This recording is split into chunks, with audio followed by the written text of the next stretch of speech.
Alors, Vous êtes chaud. tu m'étonnes. Chaud patate. Alors maintenant, on va accueillir Laurence Vanet, mais avant ça, je voulais te demander, Thierry, mais c'est qui en fait pour toi, Laurence ? Laurence Vanet, je pense que tout le monde la connaît un peu. On sait au moins qu'elle a été à la tête du service public fédéral sécurité sociale belge pendant plusieurs années, où elle a cultivé finalement le patrimoine humain, elle a cultivé le bonheur au travail. Grâce à ça, elle a mérité le titre de DRH belge de l'année 2012. Mais en fait, c'est pas que ça pour moi. C'est beaucoup plus. Laurence Vanet. Ah bon ? Ouais. Je vais te raconter une toute petite anecdote personnelle. Figure-toi. Je me rapproche alors si Ouais. c'est personnel. Eh ben, écoute. Figure-toi que en 2016, la Fabrique du Changement. Ouais, il y a 3 ans. Exactement. J'y étais. J'y étais, sauf que j'étais dans le public. T'étais pas artisan ? J'étais même pas encore artisan. Je venais d'arriver en région nantaise.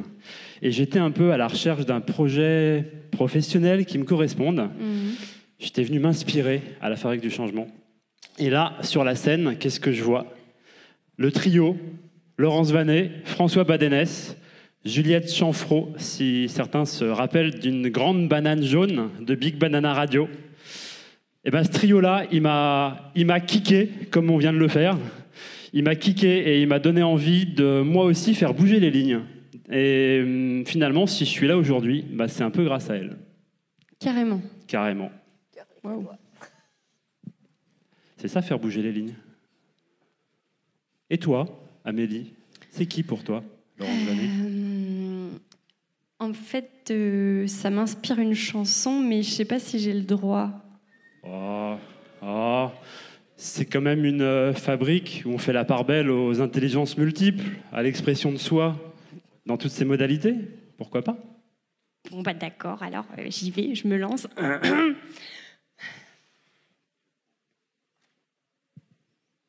Laurence Vanet, c'est comme ça qu'elle a fait. Elle a montré une danse, un tout petit pas. Elle a embarqué la sécu. Elle a montré une danse, un tout premier pas. Les autres ont enchaîné. Oh Ziga, je danse avec toi. Je danse avec toi. Et on danse ensemble. Ziga. Ziga, c'est la danse du changement. Un tout premier pas. Les autres ont enchaîné. C'est la danse du changement. Et on va accueillir Laurence Vanet.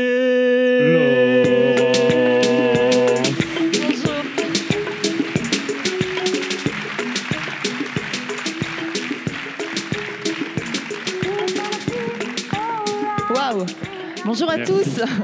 Ça, c'est de l'entrée en musique et c'est de l'entrée. J'ai 2 bonnes nouvelles pour vous. Tout de suite, hein, on va attaquer dans le dur. J'ai 2 bonnes nouvelles pour vous. La première, c'est que je chante comme une casserole et qu'il n'est pas prévu dans l'heure que nous allons passer ensemble que je chante. Et donc, il va faire beau à Nantes. La deuxième bonne nouvelle que j'ai pour vous, c'est que ce que vous voyez derrière moi, c'est fini. C'est fini en fait. On sort d'à peu près 30 à 40 ans d'optimisation, de processus. On sort d'avoir tout mis en carte, tout mis à la queue leu-leu. On a fait du Lean, on a fait du Six Sigma, on a fait de la gestion de process, on a fait du BPR, du Business Process Reengineering. Eh bien, on arrive au bout parce qu'on n'en peut plus. On a fait tout ce qu'on a pu. Donc arriver au bout de ça, c'est malgré tout une bonne nouvelle. La moins bonne nouvelle, c'est qu'on est là. Vous êtes tous et toutes des artisans du changement. Vous avez certainement entendu parler de ce vocable, VUCA. C'est un vocable qui a été trouvé par l'armée américaine lorsque le mur de Berlin s'est effondré en 89. Jusque-là, ils étaient des dizaines de milliers, extrêmement structurés, avec un objectif très clair, combattre le communisme. Le mur de Berlin tombe plus vite que prévu, et là ils se disent « Oh, Houston, on a un problème ici. On n'a plus d'ennemis, on n'a plus de communistes à trucider sur la planète, qu'est-ce qu'on va bien pouvoir faire ?» Et ils l'ont pas vu venir. Et ils se sont dit, ok, on n'a plus un ennemi. En fait, si on cherche bien, on a plein d'ennemis. On a tellement fait le bazar sur la planète qu'il y a plein de gens qui nous détestent, et donc ça va péter dans tous les sens. Et donc ce monde VUCA, c'est un monde qui est volatile. Le U de uncertain, incertain en anglais, il est complexe et il est ambigu. Une vision très noire de ce que le monde VUCA peut être, c'est le 13 novembre à Paris, c'est le 22 mars à Bruxelles. Ce sont les attentats qui, on sait que c'est dans l'air, on sait que ça peut encore arriver, mais on ne sait pas qui, que, quoi, dont, où. C'est très difficile, effectivement, de pouvoir mettre une fin à cela. Dans nos organisations, le monde est VUCA parce qu'on est face à de la rareté de ressources. Et donc, on se bat en permanence. On est face à un monde qui est global. Ça ne s'arrête plus. Mais c'est nous qui le voulons aussi. On veut pouvoir commander un truc sur un site internet et que ce soit livré le lendemain, voire livré même l'après-midi. Et on s'en fiche de savoir quelque part ce qu'il y a derrière tout cela. Et puis on est dans un monde, on est face à la révolution technologique et de l'information. La combinaison de ces trois éléments rend notre monde de plus en plus VUCA. Alors tant qu'on était dans le monde où tout est lisse, où on parle processus, où on parle indicateur, on pouvait se permettre d'avoir des managers comme ça. C'était pas compliqué, on savait ce qui allait arriver. Donc on avait besoin de chefs qui savent, qui disent et qui contrôlent. Le problème, c'est que dans les organisations, ceux qui ont compris que leur rôle managérial était celui-là, je suis convaincue de votre niveau d'anglais, donc je ne me permettrai pas de traduction. Ceux qui ont compris que le rôle de manager était celui-là, eh bien ça va faire des dégâts. Immanquablement. Ce n'est pas mon fils, mais ça pourrait y ressembler. Parce que le monde dans lequel on vit est un monde dans lequel, à partir de 2030, il y aura plus de robots que d'humains sur la planète. Alors peut-être que, comme moi, vous rencontrez par moments des personnes qui sont dans le management et qui vous disent « Oh là là, transformation, ce serait quand même beaucoup plus simple si c'était des robots qu'on avait à gérer. » Je l'ai entendu, et pas qu'une seule fois. Bien non, ce ne sera pas beaucoup plus simple. Parce qu'il n'y a pas que les robots qui arrivent. C'est notre monde entier qui est disrupté. Ce sont des pans de l'économie qui sont bouleversés par une bonne idée. C'est Airbnb qui vient chatouiller, et pas qu'un tout petit peu, tout le secteur hôtelier. C'est aujourd'hui l'Hyperloop sur lequel on travaille. La SNCF travaille, la SNCB belge travaille également. C'est une idée effectivement du fondateur de Tesla, Elon Musk. Vous pourrez faire le jour où l'Hyperloop sera installé, Paris-Marseille en 17 minutes. Vous pourrez faire la côte est, côte ouest des États-Unis en 1 heure. Ça va révolutionner le transport et ce n'est pas si lointain que cela. C'est tous les secteurs. Vous avez une montre connectée. Ce sont les cardiologues qui doivent s'inquiéter pour leur boulot. Parce qu'en temps réel, votre cœur, ce n'est pas du tout une montre connectée ceci, mais on a votre enregistrement. Ce sont les juristes en entreprise qui doivent s'inquiéter, parce que les algorithmes permettront de savoir beaucoup mieux qu'eux quel est effectivement ce cas de la législation qui va pouvoir appuyer notre argumentaire. Aujourd'hui, 1/3 de Wikipédia est écrit par des writebots, des robots qui assemblent l'information. 10 000 articles de presse aux États-Unis sortent par jour. Il n'y a pas un seul humain qui les écrit. C'est tout simplement de l'information qui est associée. L'université d'Oxford a une faculté qui s'appelle la Martin School et qui analyse en fait toutes les tendances. Elle vit dans le futur. Et depuis 2011, tous les 3 ans, elle sort un rapport qui donne en fait l'impact de ces nouvelles technologies sur nos métiers. En 2011, nous avions environ 45% des jobs existants en 2011 qui, à horizon de plus 25 ans, donc 2036, allaient être en tout ou partie impactés par ces technologies. En 2013, on passe à 45%, mais on réduit le temps. On est en 2030. En 2016, on monte à 47% des jobs, à horizon de 2025. Le nombre de métiers impactés augmente, le temps diminue. Et c'est nous qui décidons de ce rythme. Ce n'est personne d'autre, c'est nous. Alors certes, il y a des nouveaux métiers qui apparaissent, mais ça ne suffit peut-être pas à faire en sorte que chacun d'entre nous, ou notre voisin, ou nos amis, puisse se retrouver dans ce monde qui bouge à une vitesse frénétique. Et s'il n'y avait que ça, Parce que ce qui nous arrive aussi, c'est une nouvelle génération. On va lancer une petite vidéo qui est très caricaturale. Vous avez peut-être entendu parler de la génération X, qui est la mienne, où on a introduit l'équilibre vie privée, vie professionnelle. On a dit que le port du jeans n'impactait pas les neurones, donc on s'est permis effectivement de laisser le costume ou le tailleur dans la garde-robe. La génération Y, on a déjà eu du mal à les comprendre, mais alors la génération Z, je peux vous assurer que ça va être une partie de plaisir. C'est caricatural ce qui suit, mais ça va vous ouvrir un petit peu l'esprit sur ce qui nous attend, ces jeunes qui sont déjà en train de frapper notre porte parce qu'ils ont entre 18 et 23 ans. Amy, it says you are trained in technology. That's very good. Are you adept at Excel? No. PowerPoint? No. Publisher? Not really. Exactly in what area of technology are you proficient? Snapchat, Pinterest, Instagram, Vine, Twitter. You know, the big ones. I'm surprised you didn't say Facebook. That's for old people, like my parents. That's funny. Well, Amy, when you're working for me, you have to have those kind of research skills because I'll send you things for you to comb through and get the answers and send them to me. So for that, you got to be really good at technology. For stuff like that, no problem. I'll just ask Siri. You'll just ask Siri? You know, Siri, tell me this, Siri, find me that. We're all good at getting you the answers. Tell Siri I want you ready to go at 8 sharp each and every morning. I don't understand What don't you understand? what you just said. You don't understand be ready to go? No. You said 8, right? Yes. 8 like in the morning 8? Yes, in the morning. Yeah. That kind of doesn't work for me. Who gets up at 8? I do. I Skype with my French boyfriend in Paris until like 3 in the morning. I don't even get to Starbucks until like 10, where I order my grande chai tea latte, 3 pumps, skim milk, light water, 2% foam, extra hot, but not too hot. So if it's okay, I work best in the morning at 10:45. Wow. Amy, I don't think we're going to be a good fit. Why are you so negative? I can sense your hostilities, and right now I am not feeling very safe.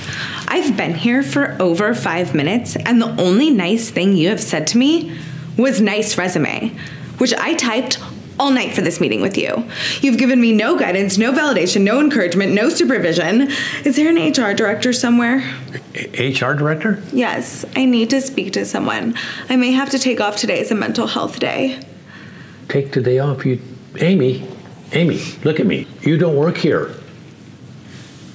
Are you firing me? Okay, yes.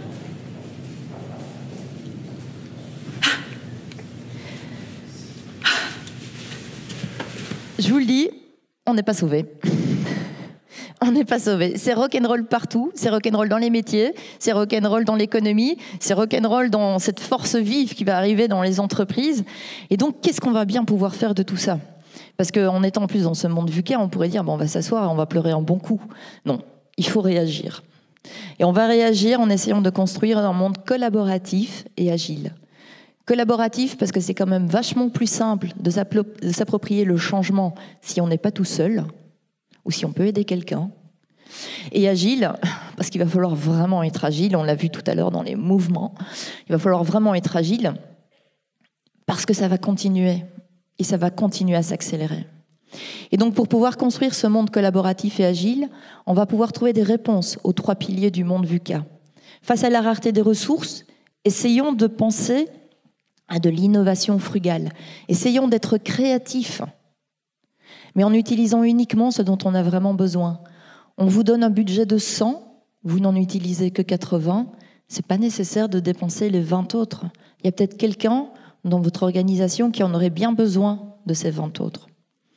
Plutôt que de subir un monde qui est global, où on est des numéros, des segments, essayons de remettre l'humain au centre des préoccupations. Essayons de nous remettre au centre. Et plutôt que de subir ce flot de technologies et d'informations, il suffit de s'interconnecter avec intelligence. Vous n'aimez peut-être pas les médias sociaux, tant que vous connaissez quelqu'un qui y a accès et à qui vous pourriez demander de l'aide en temps voulu, eh bien c'est ça aussi, être interconnecté avec intelligence. Et donc nous allons utiliser ces 3 piliers pour pouvoir développer cette approche collaborative et agile. On va donc pouvoir passer d'une transformation à une transformation dite positive. Parce que les transformations telles qu'on les voit aujourd'hui dans les organisations, on fait venir des grands consultants qui déroulent une machine de guerre. Et c'est la même chose pour tout le monde. Et ça fait des dégâts absolument énormes. Alors oui, le changement fait peur.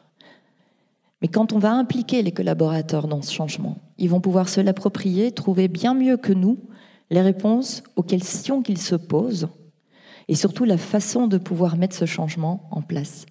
Les robots vont faire mieux que nous tout ce qui est chiant, tout ce qui va trop vite, tout ce qui est trop lourd, trop volumineux, tout ce qui nous dépasse, tout ce qui est trop précis.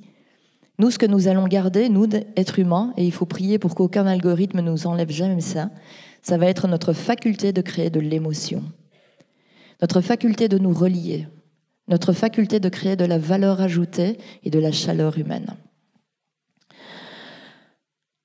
Les organisations aujourd'hui qui se transforment, je me suis rendu compte en faisant cette préparation de la présentation qu'en fait j'ai toujours fonctionné dans toute ma carrière dans des organisations en transformation. En général, qui restructuraient de 23 000 à 18 000 personnes, de 27 000 à 21 000, sachant que 6 700 personnes ont quitté l'organisation et 6 300 ont changé de job dans les télécoms en 1998. En fait, l'impression que ça me donnait, et j'ai compris ça quand j'étais dans une boîte qui, au contraire, faisait de l'hypercroissance, passait de 700 à 2200 en 3 ans, j'avais l'impression qu'on était comme un petit avion en vol et on passait à un Airbus A380 en vol. Et il fallait changer toutes les pièces en vol et faire en sorte que les gens qui étaient assis dans l'avion ne voient rien, ne sentent rien, se sentent bien et continuent à avoir le café quand ils en avaient envie. Une autre image est celle du yabusame. C'est cet art ancestral japonais où on tire à l'arc avec très grande précision en étant sur un cheval lancé au galop. Pour moi, l'organisation, c'est le cheval. Il continue à avancer et il a un rythme. Nous qui essayons de transformer l'organisation, on est assis sur le cheval. Et il faut qu'on garde notre équilibre. On va pouvoir avoir la cible de la transformation à atteindre et on va pouvoir utiliser des vecteurs de mutation. Parce que j'entends beaucoup, comme vous, parler de transformation numérique, transformation digitale, transformation culturelle, transformation des outils. Et en réfléchissant au message que je voulais vous passer, on a réussi en fait à développer ce petit modèle. Alors pour vous l'expliquer, parce que normalement il montait avec des animations et j'ai oublié de revérifier ce matin, ici, sur la partie inférieure droite du tableau, vous avez ce qu'on appelle les vecteurs de mutation. Ça mute, ça ne reviendra plus jamais pareil. Vous avez en fait, par exemple, le digital et les technologies. Si vous êtes passé à un clavier numérique, on ne va pas vous rendre une machine à écrire, ça va, c'est fini. C'est une vraie mutation. Mais ce sont des outils. La RH, les métiers, c'est un outil. Ce n'est rien d'autre. Et désolé pour tous les DRH qui seraient dans la salle, mais on est un outil au service d'une organisation. Ce qu'on va trouver au-dessus, à droite de cette matrice, sachant que tout au-dessus, on a tout ce qui est intangible, c'est difficile de le qualifier, on ne le sent même pas. En dessous, on a tout ce qui est vraiment matériel, donc on peut parler, par exemple, l'environnement de travail, c'est très matériel et c'est très orienté, technologie ou métier. Et puis on a les hommes. Et donc quand on parle d'hommes et d'immatériel, là on va vraiment parler de transformation. On peut transformer l'organisation, la façon dont on vit et travaille ensemble. Du coup, ça va transformer l'expérience que vous avez dans cette organisation ou que les clients ont avec vous. Et quand tout ça s'ancre, on va pouvoir parler de transformation culturelle. C'est ça qu'on cherche quand on fait du changement. C'est pas de changer un outil. Si c'est changer un outil, on se trompe de cible. On est juste en train de tourner finalement de l'autre côté quand on est lancé au grand galop sur son cheval. Ce qu'on cherche, c'est à changer à tout le moins l'organisation, ou l'expérience ou la culture. Et vous serez d'accord avec moi, un des leviers les plus importants pour y arriver, c'est le management. Vous l'entendez souvent. Oh là là, ce qui est compliqué dans les transformations, c'est les managers. Ils sont entre le marteau et l'enclume. On ne sait pas très bien comment ils doivent se positionner. Eux-mêmes sont des collaborateurs, ils doivent aussi l'absorber, ce changement. Et donc, on va essayer de leur donner un cadre. Alors là, du coup, quand ça monte tout comme ça, c'est super complexe. Il faut savoir que dans une transformation, il y a 4 éléments qui sont absolument essentiels. C'est ce qui va définir votre cadre d'action. Si vous en manquez un, ce que ça va donner comme impression à l'intérieur, c'est que vous remplissez une baignoire en oubliant la bonde. L'énergie s'écoule et ne reste pas. Vous avez besoin de donner une vision. Et cette vision va être créatrice de sens. Ensuite, vous avez besoin de vous appuyer sur des valeurs. Et ces valeurs vont créer la confiance. Parce que si on ne partage pas les mêmes valeurs, ça va être très compliqué pour nous de nous faire confiance. On a besoin dans ce cadre de comprendre quels sont nos indicateurs, qu'est-ce qu'on cherche à faire, et de modifier la gouvernance pour pouvoir être en ligne. Si c'est pour garder une gouvernance d'hyper-contrôle alors qu'on cherche à faire une culture de confiance, il ne faut pas s'étonner que ça ne prenne pas. Et si on a les bons indicateurs avec la bonne gouvernance, on va avoir de la pérennité. Et le 4e élément de ce modèle, c'est votre écosystème. Ce sont tous les acteurs qui sont autour de vous, des partenaires, des fournisseurs, les syndicats, vos clients, vos communautés d'influence. Ce sont tous ces acteurs qui pourront, d'une façon ou d'une autre, influencer votre changement. Aujourd'hui, petite anecdote, on est impliqué dans le déménagement d'une collectivité territoriale un tout petit peu compliquée en Belgique. On a, au démarrage, complètement négligé l'écosystème. En fait, on a une fronde totale des commerçants du quartier qui se disent, en fait, on perd au quotidien 1000 agents de la fonction publique qui viennent chercher leur sandwich chez nous, qui pour certains viennent boire leur bière chez nous sur le temps de midi. C'est pour ça qu'il y a 5 cafés autour de la collectivité territoriale. Et donc, ils ont sollicité les ministres en disant, il est hors de question qu'on fasse déménager cette direction générale, parce que c'est la fin de plein de petits commerces. Ah oui, mais ça fait partie de la gestion du changement aussi. Et donc, embarquer votre écosystème vous met de l'impact. Une fois que vous avez ce cadre, on va pouvoir s'amuser sur la structure, sur la culture et sur les environnements de travail et les processus de travail. Ce qui, du coup, je vous fais la version courte, vous permet d'avoir à la fois de la performance si la structure, l'environnement et les process sont bien alignés, de l'engagement si votre structure et votre culture est bien alignée, et de l'expérience, dans le sens expérience de collaborateur, c'est le plaisir que vous avez de vivre là-bas, si on aligne correctement l'environnement de travail avec la culture et les processus. Et c'est autour de tout ça qu'on va pouvoir créer 2 éléments essentiels, certes la stratégie business, tout le monde sera là pour vous en parler, mais aussi de la stratégie humaine. Comment est-ce qu'on a envie de faire vivre notre talent et nos clients et tous les êtres humains qui nous entourent dans ce petit monde qui sera le nôtre, puisque c'est là que se retrouvera notre ADN. C'est la partie théorique. Après, ça va devenir un peu plus facile. Pour quels impacts? Pourquoi est-ce qu'on fait des transformations? Là aussi, il y a 4 impacts. Si vous ne vous intéressez qu'à 3 impacts, ça va finir par poser problème. Il faut des impacts financiers positifs, opérationnels, écologiques et humains. Si vous n'avez pas d'impact financier positif dans votre transformation, vos investisseurs, vos actionnaires, ceux qui ont mis de l'argent sur la table vont vous lâcher. Si vous n'avez pas les impacts opérationnels, à partir de ce moment-là, c'est des pertes de productivité sèche et donc on va avoir de toute façon des répercussions sur les autres éléments. S'il n'y a pas d'impact écologique positif ou de développement durable, c'est la communauté autour de vous qui va pouvoir s'inquiéter et peut-être vous mettre effectivement des freins. Et enfin, bien sûr, des impacts humains. Si ce n'est pas pour rendre la vie des gens meilleure, il faut se poser des larges questions et des profondes sur le bien fondé de cette transformation. Alors une transformation, en général, ça va engendrer des résistances. C'est normal, on l'a dit, le changement fait horriblement peur. Et des résistances au niveau du manager. Donc comment est-ce qu'on peut faire en sorte que notre chef d'armée devienne...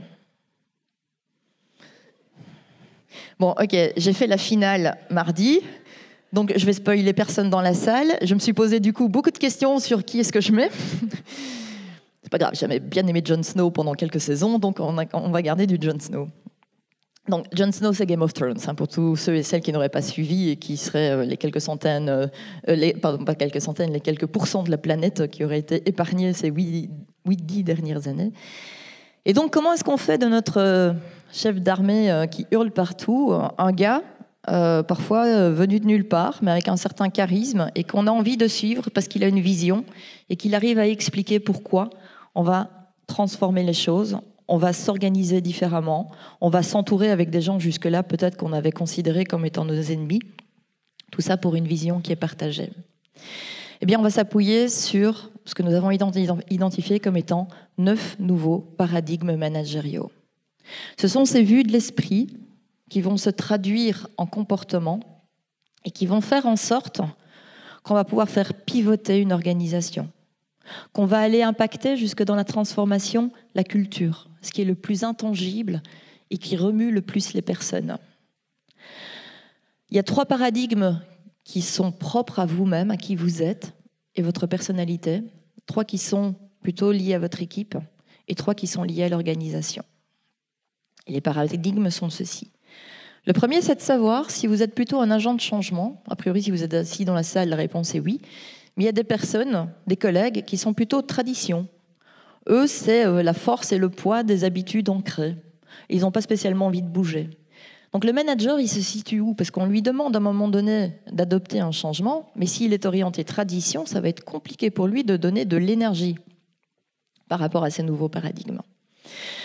Le deuxième paradigme, c'est celui de l'audace vis-à-vis de la prudence. C'est un peu le paradigme du courage, en quelque sorte. Comme le dit Cocteau, c'est vraiment une phrase que j'adore, l'art de l'audace, c'est de savoir jusqu'où on peut aller trop loin. Après, c'est vraiment trop dangereux.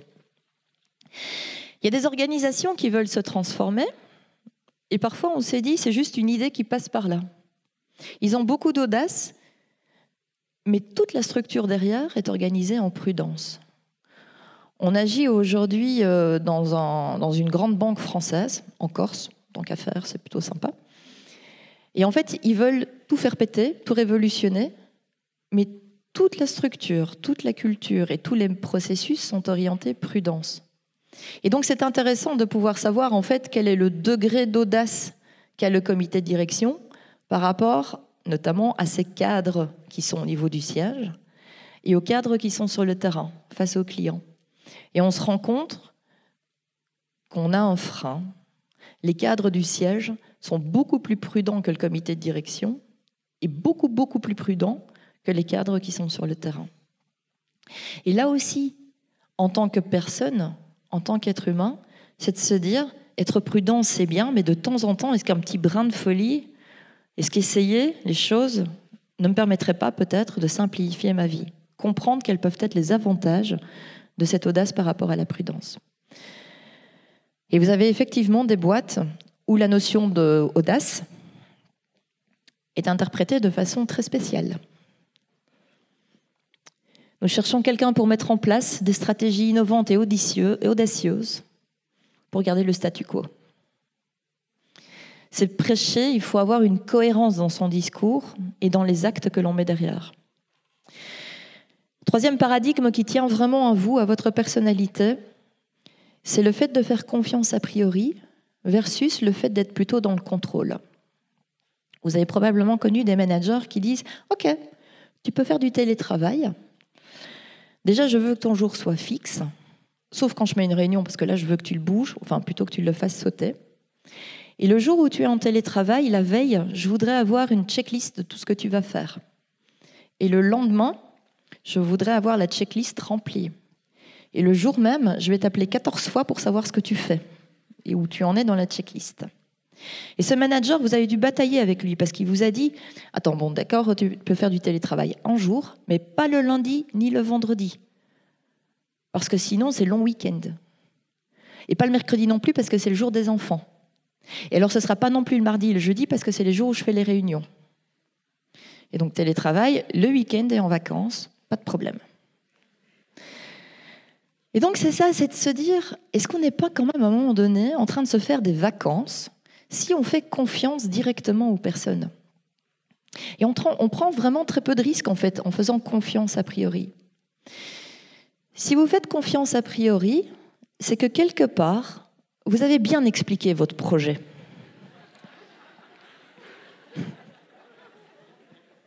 J'ai trouvé ça excellente aussi. Vous avez expliqué, et c'est particulièrement clair, ce que vous attendiez. La vision, les valeurs, le mode de reporting, l'écosystème, l'impact, tout ça, c'est super clair. Si vous me faites confiance et que je vous dis « Ok, super, tu peux compter sur moi », mais que je ne respecte pas votre confiance, que je la trahis, il n'y a plus de lien de confiance, donc vous allez pouvoir repasser dans le contrôle. Si par contre je vous dis « Ah oui, écoute, c'est gentil de me faire confiance, mais c'est pas mon job. Hein. Moi, j'attends que tu me dises ce que je dois faire, comment je dois le faire, où je dois le faire, et que tu me suives à la trace, parce que moi, je suis pas là pour décider, je suis pas payée pour. » Eh bien, ok, il n'y a pas de relation de confiance, donc je serai effectivement en situation de contrôle. Mais dans 98% des cas, les personnes à qui vous allez faire confiance a priori seront tellement fières que vous leur faites confiance qu'elles vont tout faire, tout pour respecter cette confiance et se montrer dignes de vous. Et c'est un comportement qui est vertueux et contagieux.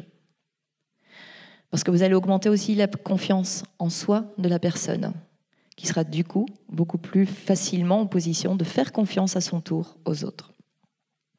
3 paradigmes liés à vous. 3 paradigmes qui sont liés plutôt à l'équipe. Est-ce que votre équipe donne la priorité plutôt aux règles ou la priorité plutôt au sens? C'est pas belge, mais ça aurait pu. Ils ont quand même fait un truc comme ça dans Bruxelles. Et donc, on ne pouvait, en mettant des sens uniques partout, on ne savait plus circuler dans tout le quartier derrière le Palais Royal.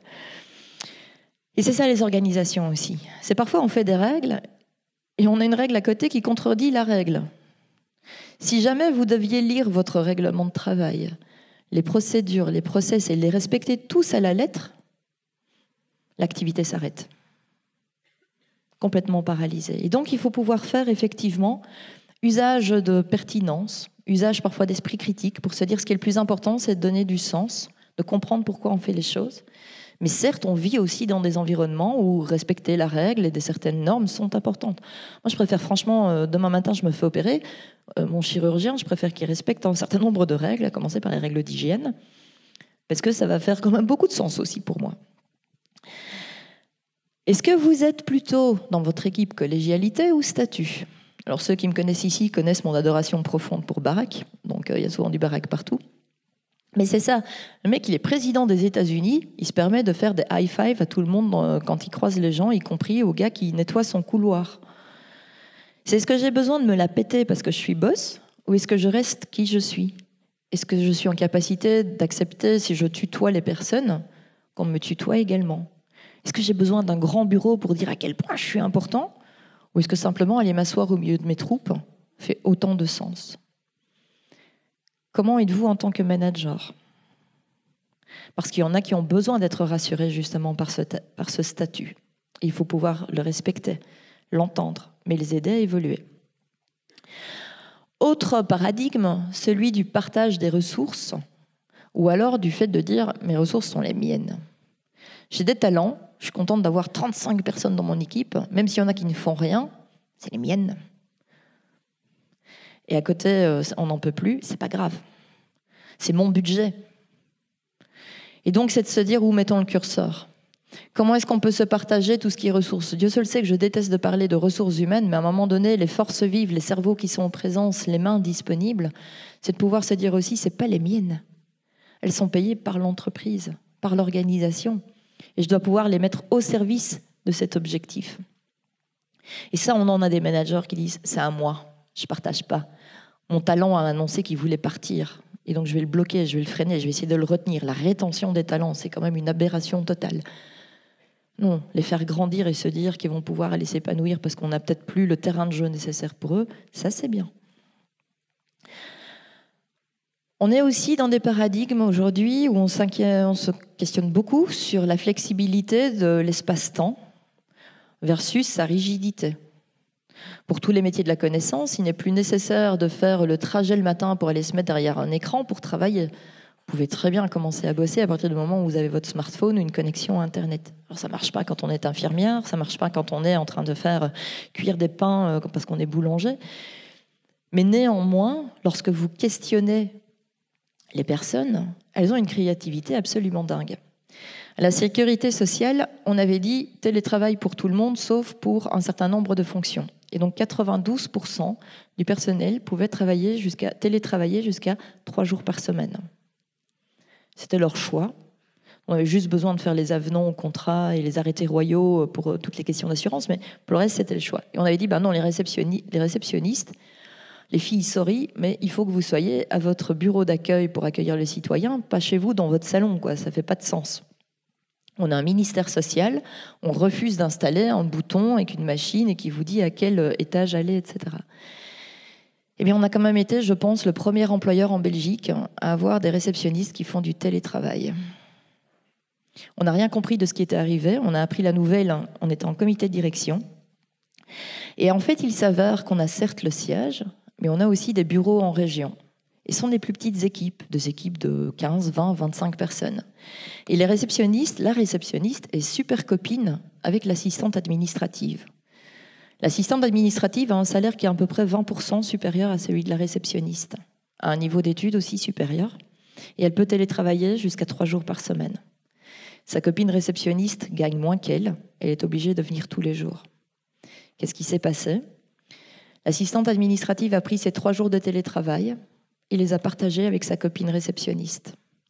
Sur le temps que la réceptionniste faisait du télétravail, elle faisait le boulot de l'assistante administrative, sans augmentation de salaire, sans négociation, sans rien. Et c'était l'assistante administrative qui faisait et son job et la réception lorsque sa copine était en télétravail. À partir du moment où on ouvre la liberté et la flexibilité, les collaborateurs ont une imagination sans limite pour pouvoir en profiter. Pas profiter dans le sens abusé, pour pouvoir optimiser tout cela. Expérience versus excellence. Autre paradigme très intéressant. On avait voulu parler de droit à l'erreur. Le droit à l'erreur, c'est une très mauvaise traduction du terme anglais qui est « learning from mistake ». Apprendre de vos erreurs. Ça faisait un peu long, donc on a dit plutôt l'expérience. Est-ce qu'on se permet de tester les trucs systématiquement ou est-ce qu'on exige tout de suite 100% d'excellence, 0% d'erreur ? Et ça va influencer fortement la culture au niveau de l'organisation. Et donc, quelque part, ça va influencer l'audace. Et ça va influencer encore d'autres paradigmes, comme celui des organisations transversales par rapport aux organisations en silo. Les organisations transversales sont celles qui vont travailler beaucoup plus en projet, qui, au lieu d'avoir un comité de direction qui, quand il se réunit à un nouveau projet, dit qui sont les volontaires chez vous, qui est autour de la table, qui chez toi, qui chez toi, qui chez toi. Et on tombe toujours sur les mêmes. On tombe toujours sur les mêmes personnes qui en ont déjà jusque-là, qui adorent ça, qui vont dire oui, mais le projet va vraiment prendre du temps parce qu'elles sont déjà débordées. Une organisation transversale va communiquer ses projets à l'ensemble des équipes et va dire qui a envie de ce projet. Et s'il n'y a personne, il faut s'inquiéter en fait soit de la communication, soit du bien fondé du projet. Donc de toute façon, c'est un excellent indicateur. Les organisations en silo vont favoriser l'expertise, l'expérience, vraiment descendre loin dans la matière, et c'est tout à fait appréciable. Mais aujourd'hui, au rythme auquel le monde bouge, travailler en silo est un risque énorme que l'on prend. Parce que c'est impossible pour une seule expertise de s'en sortir toute seule. On a vu 9 paradigmes. 3 qui tiennent à votre personnalité, sur lesquels vous allez être la main principale ce vecteur de mutation. 3 qui tiennent à votre équipe. On va pouvoir s'appuyer sur cette cohésion. Et 3 qui tiennent plutôt de la philosophie de l'organisation. Et c'est cette combinaison qui va vous permettre d'identifier quelles sont vos forces et quels sont vos champs d'amélioration. Pour que la flèche, ces leviers de mutation, que ce soit la technologie, que ce soit l'évolution des métiers, que ce soit l'environnement de travail, cette flèche que vous allez décocher atteigne la bonne cible, l'organisation ou l'expérience ou la culture. Alors fatalement, il va falloir faire un tout petit peu d'introspection, se poser beaucoup de questions. On en a parlé tout à l'heure, il faut pouvoir se remettre en question. Et les ateliers de co-développement, c'est ce que nous avons trouvé pour permettre aux managers de s'approprier ces nouveaux paradigmes, pouvoir agir entre pairs, partir de situations réelles qui sont vécues dans l'organisation, plutôt que des cas théoriques amenés par des consultants. Par contre, avoir effectivement un œil extérieur, ce consultant qui va pouvoir venir challenger, apporter des modèles théoriques, remettre en perspective, etc. Mais malgré tout, vous allez rencontrer des résistances à l'innovation. Dans tous ces projets de transformation, on rencontre toujours les mêmes 5 résistances. Toujours, immanquablement. Alors vous en avez qui font des strikes, grand chelem, ils ont les 5. Puis il y en a, c'est plutôt un ou plutôt l'autre. La première résistance que l'on retrouve, c'est celle de l'ancrage des certitudes. On a toujours fonctionné comme ça. Ça a toujours été comme ça. Ça fait partie de notre histoire. Vous savez, nous, on est une grande dame de la finance française, on est une grande dame des pharmaceutiques, on ne va pas changer les choses comme ça. Et puis, c'est acquis dans le métier, c'est acquis dans le secteur. Si vous êtes dans la banque, c'est mieux d'arriver chez votre client avec un costume cravate plutôt qu'avec un jean et le t-shirt. Oui, mais votre client en face, il est peut-être lui aussi en jean et t-shirt, en fait. Et donc, cette résistance va faire en sorte qu'on ait vraiment du mal à arracher ce baobab et aller le replanter ailleurs. Parce que les racines sont très, très profondément enfouies. Il va pouvoir challenger, en fait. Qu'est-ce qui est totalement inamovible? Et donc, on va lever les croyances limitantes au fur et à mesure. La deuxième forme de résistance que vous allez rencontrer, ce sont des peurs. Et les peurs, c'est extrêmement légitime. La peur que vous ressentez face à un changement ne tient qu'à vous, à votre histoire, aux difficultés que vous avez rencontrées précédemment dans votre vie. Et c'est votre cœur, votre trip, votre esprit qui hurle « Non, n'y va pas, c'est dangereux !» Et donc, il va falloir, avec énormément de bienveillance, adresser ces résistances. Inviter les personnes qui sont en situation de peur à venir les exprimer. Alors, si vous faites atelier sur la peur, personne qui va venir. Il faut une sacrée dose de courage pour pouvoir dire « j'ai peur », surtout quand on est grand. Donc, on va essayer d'adresser les choses à travers des ateliers où on va demander aux personnes de venir s'exprimer sur les risques qu'elles perçoivent. Un risque, ok, c'est objectivable, c'est pas moi, c'est normal. Oui, mais non, les risques que je vois font aussi partie finalement des lunettes que j'ai posées sur mon nez. Venir s'exprimer sur le confort que j'ai aujourd'hui et que je ne veux absolument pas perdre. Et puis, ça va faire une catharsis. On saura enfin ce qui fait peur. Et on va enfin pouvoir le traiter. Et on va enfin pouvoir emmener ces personnes vers une situation où on va pouvoir leur dire « Mais maintenant que tu t'es exprimé, est-ce que tu vois néanmoins des gains, des bénéfices à ce changement ? Qu'est-ce qui pourrait quand même être bien ? Et quels sont, à ton avis, les risques que l'on prend si on ne change pas ? Parce que le monde autour de nous bouge, donc on risque vraiment gros. On risque de se faire manger tout cru. On risque de disparaître. Est-ce que tu es conscient de cela ? Est-ce que tu perçois des signes de cela ? Et donc l'idée dans un atelier comme celui-là, c'est de prendre en considération tous les éléments du confort actuel et de voir ce que l'on pourra emmener demain, ce qui continuera à exister. Ce qui restera sur la table, ce sont effectivement les éléments de deuil que le collaborateur va devoir faire, parce que ça ne se retrouvera plus demain. Vous passez en environnement de travail dynamique, plus de bureaux attribués, tu n'as plus de bureau attribué, tu n'as plus ton bureau à toi. Il va vraiment falloir en faire le deuil. Et ça peut paraître tout bête, mais il faut pouvoir permettre de faire ce deuil. Ensuite, ce qu'on va faire, c'est d'essayer d'adresser les risques perçus en disant « mais attends, ça va être géré. Ça, c'est juste un bruit de machine à café. Ça, c'est non, ça c'est juste un fantôme en dessous du lit, comme quand on était petit, ça n'existe absolument pas. Par contre, vous avez raison. Ces 3 risques-là, 1, 2, 3, on n'y avait pas pensé dans notre enthousiasme et il faut pouvoir les adresser. On va pouvoir aussi compléter, si elle n'est pas complète, cette liste des éléments de confort que l'on va gagner dans le changement.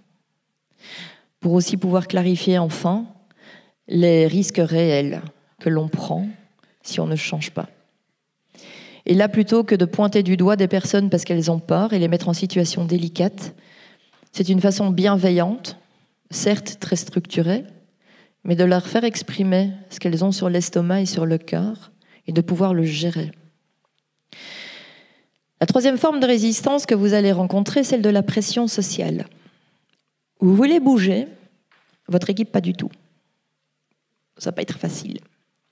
Vous voulez bouger, votre équipe aussi, c'est votre boss qui n'a pas envie que ça change. Parce que lui, il est bien dans sa routine. Toute la ligne est bien alignée, tout le monde a envie de bouger. C'est les équipes d'à côté qui n'ont pas envie que vous réussissiez, parce que si ça marche chez vous, il va falloir qu'ils le fassent aussi. Et donc, des bâtons dans les roues, vous allez en avoir. Parfois, c'est les clients qui n'ont pas envie que vous changiez. Ils comprennent bien, mais eux, ils veulent toujours pouvoir accéder à vos services de telle heure à telle heure, parce que c'est très bien comme ça pour eux. Ou ils ont toujours envie de venir déposer un virement papier, un chèque à la banque, ils n'ont pas envie de prendre une interface pour faire leur virement. Ou ils n'ont pas envie d'aller à une caisse où c'est eux qui, avec un pistolet, vont enregistrer pendant leur course tous leurs produits, et pour passer à une caisse automatique et même plus avoir un bonjour, au revoir à la fin. Donc les résistances, oui, ceci dit, c'est peut-être chez vous que la pression sociale se retrouve aussi. Hein. Vous voulez changer de job, peut-être de localisation, peut-être de responsabilité, et on vous dit « oh non, hein. Enfin, ça va, c'est bon, quoi. Tu vas pas prendre encore des trucs en plus, déjà qu'on se voit plus. » Donc ces pressions, il faut pouvoir les identifier. D'où viennent-elles? Et quelles vont être les meilleures stratégies pour pouvoir les adresser? Est-ce que vous pouvez agir seul? Et quelque part, c'est se demander aussi finalement quelles sont les résistances que ces personnes voient. Comment est-ce que vous pouvez leur donner envie de vous rejoindre dans ce changement? 4e forme de résistance, relativement commune aussi, c'est que lorsqu'on se lance dans un changement, on va surtout aller chercher des cas qui ont déjà fonctionné ailleurs. Ça permet effectivement de pouvoir dire « bon, regardez, ça marche, ils sont toujours vivants ». Ou ça marche bien, et ils ont même pris des parts de marché en plus, ou ils font de meilleurs services aux citoyens, etc. Je vois un monsieur qui se bidonne, je crois qu'il vient de comprendre le slide. En fait, vous allez avoir de la résistance du style « ouais, attends, t'es gentil, hein, mais ton exemple, c'est pas le même secteur, c'est pas la même taille, ils n'ont pas le même d'année que nous, ils n'ont pas les mêmes spécificités, donc chez eux, c'est top. Mais jamais ça va marcher chez nous. Ok, on ne te demande pas non plus de faire du copier-coller, on te demande d'aller chercher une source d'inspiration et d'aller voir ce qui pourrait être intéressant chez nous, et de partir avec l'une ou l'autre initiative, et de s'approprier les choses. Et enfin, la dernière forme de résistance que vous allez pouvoir rencontrer, c'est peut-être la plus pernicieuse, c'est celle de l'ego.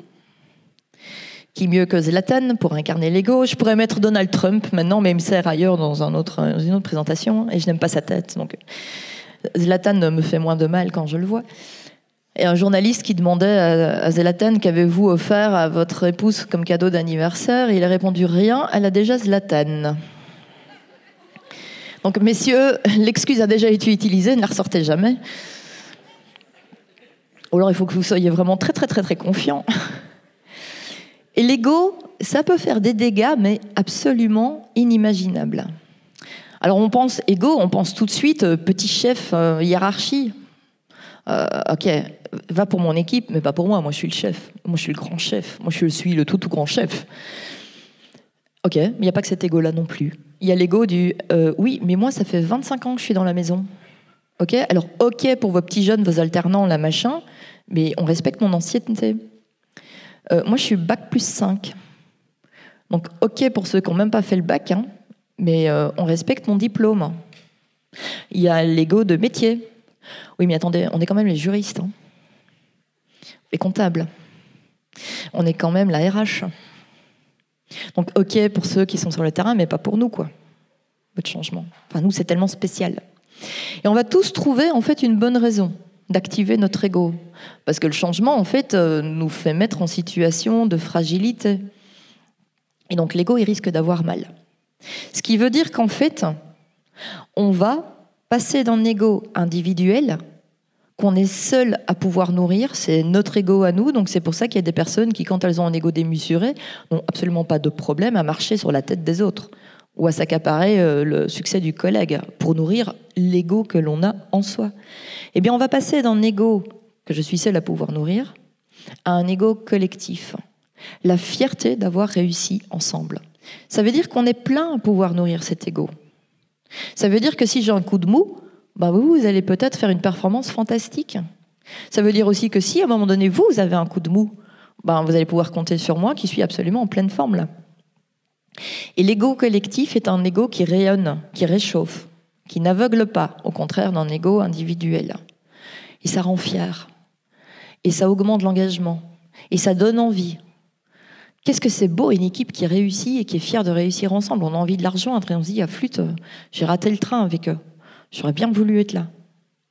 Et donc, pour dépasser ces formes de résistance, l'ancrage des certitudes, la peur, la pression sociale, la limite du raisonnement et l'ego, on va utiliser des qualités que vous avez tous et toutes en vous. Vous êtes toutes et tous des personnes courageuses. Vous avez déjà pris des décisions très difficiles dans votre vie. Le choix des études, quitter vos parents, faire un enfant, se mettre avec quelqu'un. Tout ça, ça requiert quand même un sacré courage. Eh bien, c'est le même type de courage dont on a besoin lorsqu'on va activer une transformation et qu'on va changer ses paradigmes. Vous êtes également toutes et toutes des personnes sincères et proches des personnes que vous aimez. Votre gamin vient vous trouver avec un problème en maths, vous ne lui dites pas « Écoute, fais-moi un executive summary, please. On va prendre un appointment dans le calendrier et on se voit pour un face-à-face dans 15 jours. » Non. Avec les personnes que l'on aime, normalement, on s'assied, on s'installe relativement vite. Et on est proche. Eh bien, c'est cette même proximité et cette même sincérité dont on a besoin pour pouvoir effectivement adopter cette transformation et changer aussi ces paradigmes. Vous êtes également toutes et toutes des personnes humbles. Vous n'écrasez pas les personnes que vous aimez par votre savoir en disant « Enfin, mais qu'est-ce que t'es con, toi ?» C'est pas faire un plus un. Oui, maman, j'ai 6 ans aussi en même temps. Et vous n'avez pas de problème non plus à appeler votre copain, une amie, en disant « Je suis complètement paumée, là. Est-ce que tu ne pourrais pas venir m'aider parce que je n'y arrive pas ?»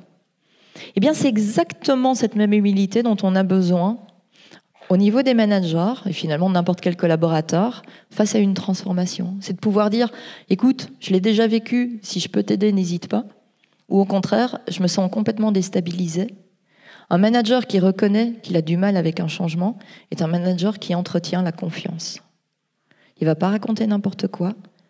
Il va pouvoir compter sur une aide beaucoup plus forte de la part de l'équipe qui va peut-être se sentir aussi écoutée. Et mais ensemble, on va pouvoir y aller. Et enfin, vous êtes toutes et toutes des personnes généreuses avec les personnes que vous aimez. Ce n'est pas une générosité en argent. C'est une générosité qui est là pour être traduite en sourire, en encouragement, en disponibilité, en temps, en conseil. C'est cette générosité-là dont on a besoin, exactement comme celle que l'on a vis-à-vis de notre famille. Vous avez tout ce qu'il vous faut pour pouvoir vous accaparer ces nouveaux paradigmes managériaux et donc faciliter cette transformation dans les organisations. Du courage, de la sincérité, de la proximité, de la générosité, de l'humilité. Il n'y a plus qu'à. Tout en se disant que de toute façon, il suffit qu'un petit groupe de personnes qui partagent une idée commune se mettent ensemble, échangent de la chaleur humaine, et ça permet de transformer le monde. Je vous remercie.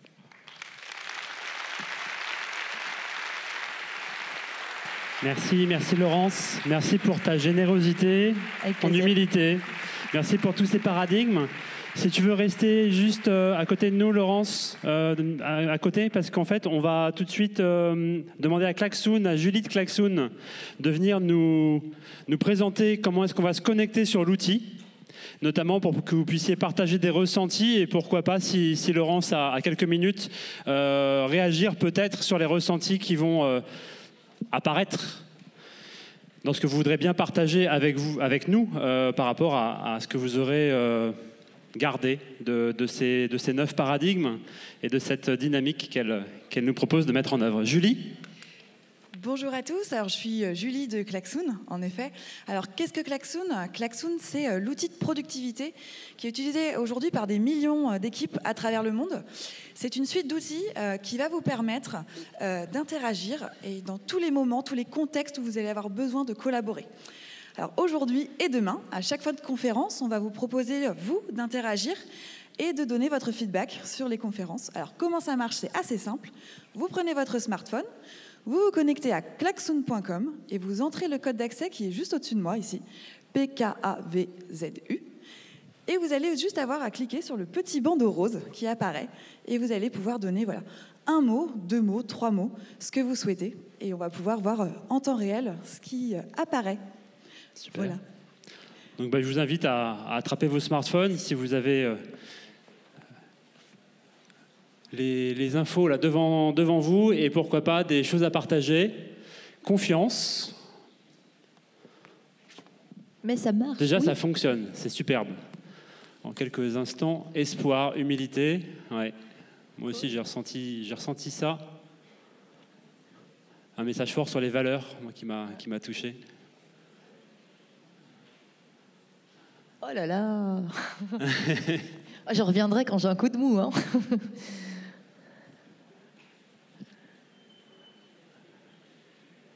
Et on résume pas mal, hein. Beaucoup de mots-clés, concepts forts qu'on a partagés. Cool.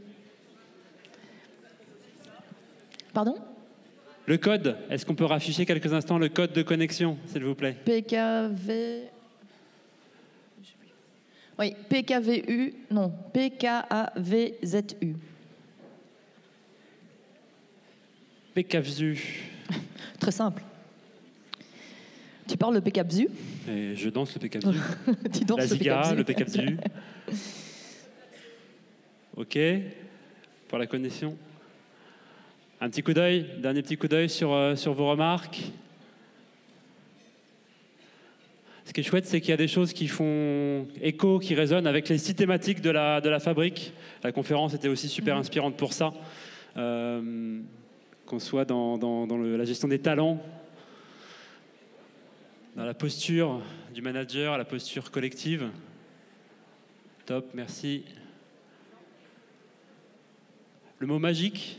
Ouais, c'est cool. Qu'est-ce qui t'évoque, le mot magique ?